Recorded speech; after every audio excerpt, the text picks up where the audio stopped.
Hello, everybody. I am here with Robert V. Conte, who is the founder of Chikara Studios, and a couple of weeks ago made a splash at New York Comic Con, reviving a long lost, I say that quote unquote, uh, book and record set, which has now been retitled House of Terror from Power Records. And I think there's more to come. But he was kind enough to actually say, "Yeah, I'll sit down and talk with you about it." So I want to introduce everybody. Robert V. Conti, uh, welcome. Thank Hey, you. hey, how are you? Great to be Good. here. Thank you for Yeah. having me tonight. And your name is, as I was just saying, somewhat familiar. You've been shepherding a lot of projects over a lot of time. You edited Godzilla comics, you've been working with other IP, and we'll talk a little bit about it. But the first thing I want to ask you is what is your mandate of, and I hope I pronounced it correctly, Studio Chikara? Correct. Yeah, Chikara is a term kanji, which is Japanese for power. So when I formed the company in 1994, and the logo is basically an homage to the Kiss album "Hotter Than Hell." If you look at the bottom of the of that album, you'll see the Chikara kanji sign, and I was just so enamored with that symbol that when I decided to go out on my own and start a packaging company when I was the young age of 23, I was thinking about different things, and then the logo. I was looking at my record, and I said, "Oh wow, this is perfect. Let's do this." So, for almost 30 years, this April will be 30 years since I formed Studio Chikara, and we've been around. It's been terrific. Yeah, and you say it called a packaging company. So getting a little bit, you handle a lot of interesting IP, if I understand it correctly, right? I've been very blessed ever since I was a child. I just was in love with pop culture and, everything from watching the Batman TV show as a child to, Godzilla, James Bond 007, G.I. Joe, you name it.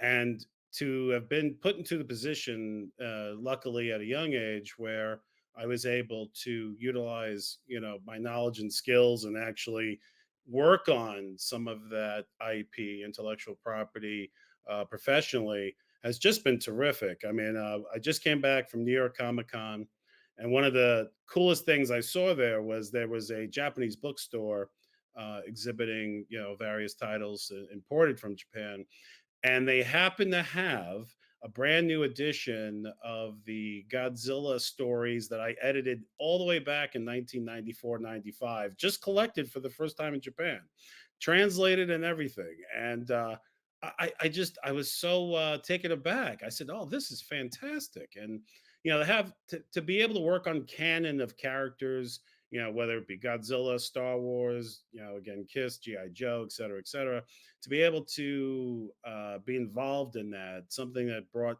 various properties that brought me so much joy as a child, as a teenager, to be able to contribute to that for the next generation, what a blessing. What a blessing. Yeah, that is, it is amazing, and I love that it's that I can't believe it's taken this long to translate those Dark Horse comics into Japanese, but that's very cool.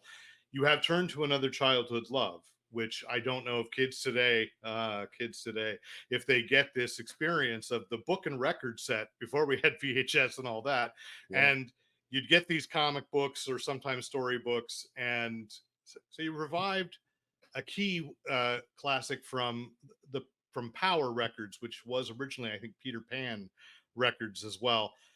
So you've called it House of Terror. So how did you get into the archives, and how did you pick which one was first?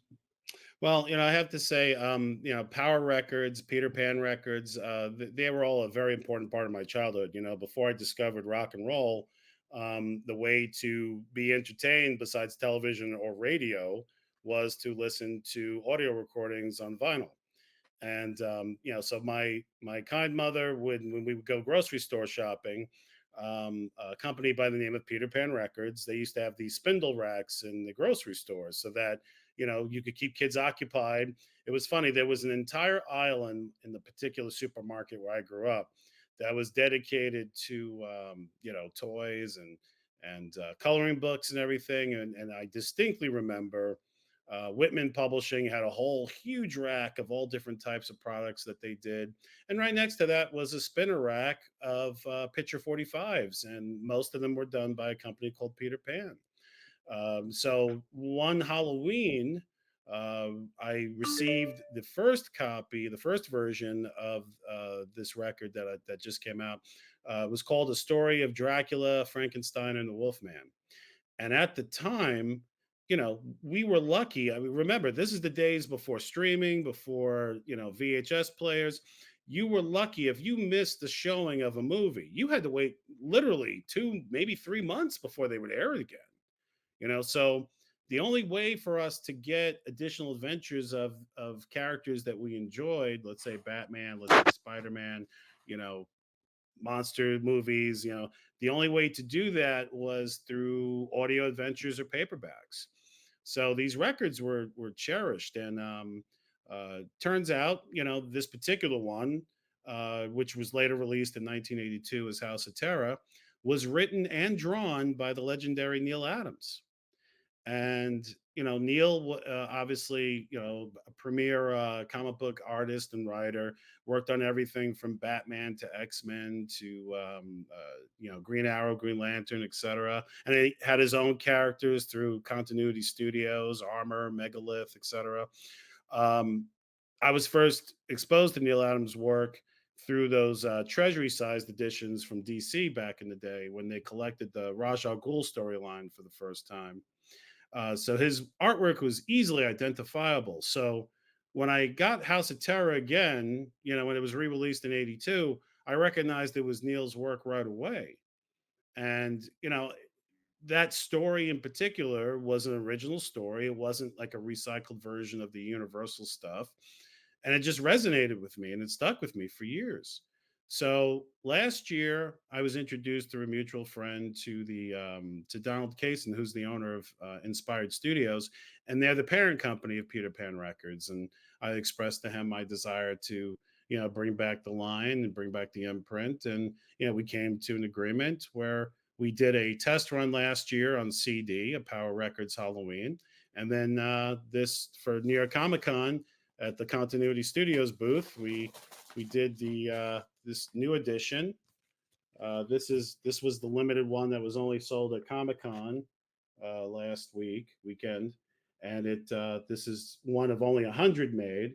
And then next week we're releasing the mass version with the original cover, but it has extra elements in it like liner notes and photographs and a couple of extra tchotchkes, including a exclusive comic book, which was the extended version of what Neil had originally did. Story of Dracula, Frankenstein, and the Wolfman was originally a 16-page story, but he expanded it to 48 pages. So for a lot of people, this is going to be the first time to see this extended version. I'm very excited So about you it. just say that he expanded it. I was Yes. kind of presuming that it was, our layouts are different now in 2023 than, I mean, he was already groundbreaking. So you had the chance to work with him before he passed away? Well, I didn't, Neil had passed before we put this deal together, but I had actually did work with Neil in the early 2000s.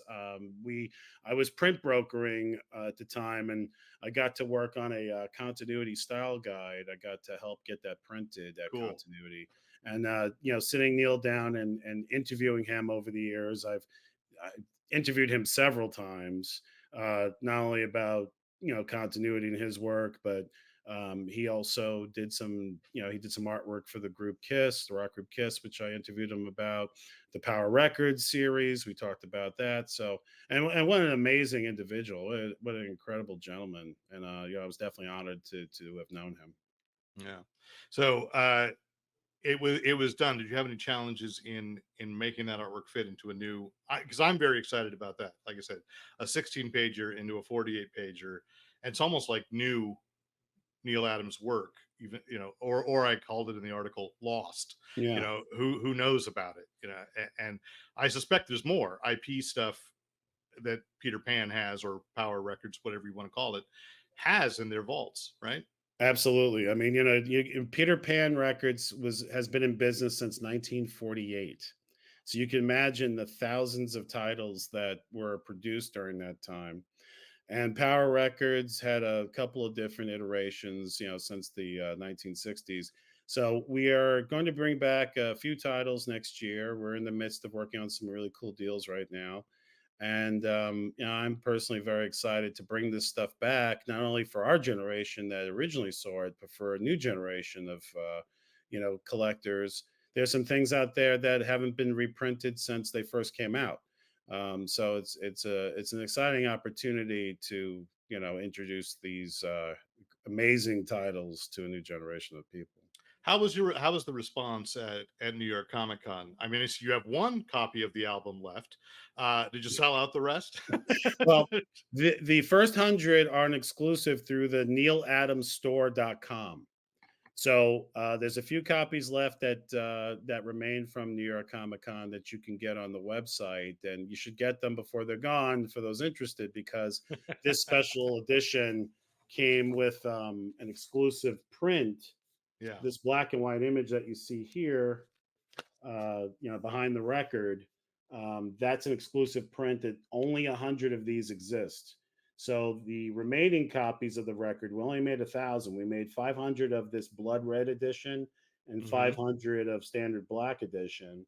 But what's really cool about this particular one, I'll just take this out and show you real quick, is that it comes with this first time ever published piece that Neal did, that was never printed in black and white before. So it's a really cool limited edition print, and only 100 copies were made that way. So if you love Neal Adams as much as I do, and you want a piece of black and white work that wasn't from him, that wasn't colored yet, this is a great way to get it.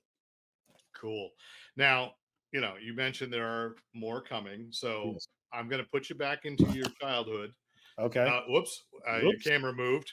Uh, we are not Sorry. paid by Warner Brothers for The Exorcist or Universal Studios for Believer, uh, but from your childhood, Yeah. without saying whether or not you can bring it back, because I think some of the Power records I remember having, well, now a bunch of you know conglomerates own these characters and own these concepts, so it's probably harder than it was. Which Power record would you love from your childhood to re-release? Well, the one I already did is was definitely number one on my list, so that was terrific. There's, of course, I'd love to see, the classic superhero stuff brought back, both the Marvel and the DC. My one of my favorite, I'll tell you two of my favorites. The Spider-Man record where he meets the Man Wolf. That as a child was such a terrific story, Oh and yeah. definitely one of my favorites. And of course, the probably my favorite Batman story is when he meets Man Bat. I mean, that was just so terrific because one thing I'm grateful to Power Records and Peter Pan Records for is that they encouraged me to read. A lot of people don't Yeah. realize that book and audio adventures helped a lot of kids like me understand reading more, because you did have the books with the records. You were able to follow the words along with the storyline, and it was an excellent way to build your vocabulary.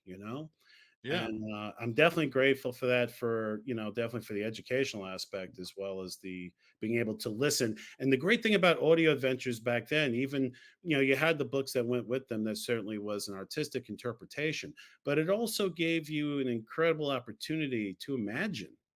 Yeah. Today's generation, I think, misses out on the fact that almost everything media wise is so in your face, and you see all the imagery. It gives you little time to actually imagine it for yourself. And that's And I why, hmm? yeah, go ahead.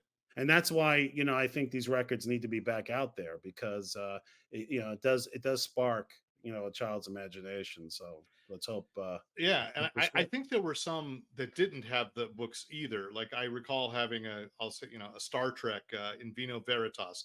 How Yeah. I learned that phrase because of being gifted that record.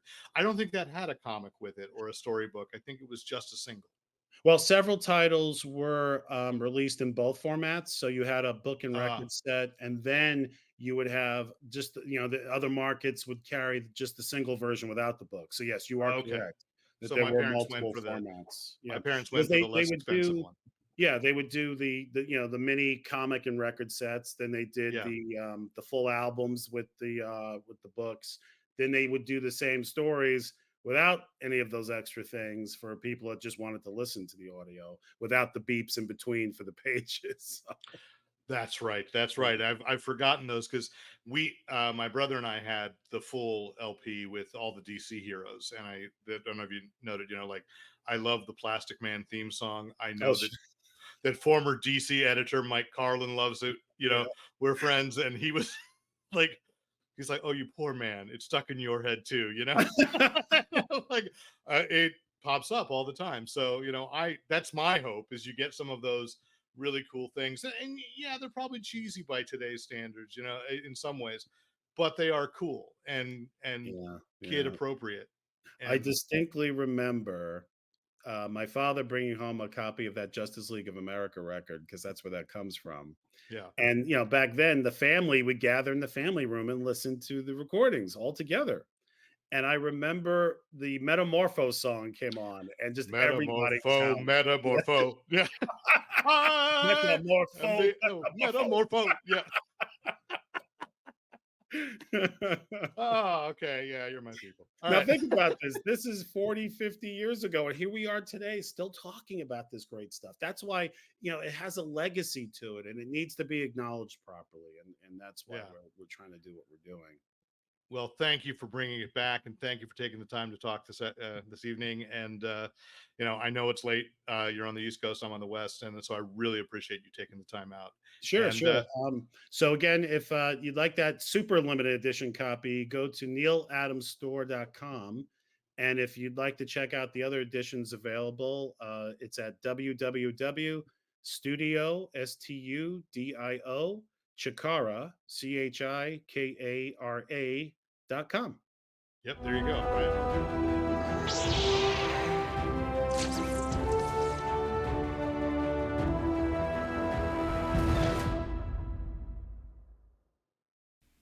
Thanks for watching. Please hit the subscribe button to make sure you don't miss out on any Fanboy Planet video content. And visit fanboyplanet.com for other features, reviews, interviews, previews, and of course, listening to the Fanboy Planet podcast. And remember, use your powers for good.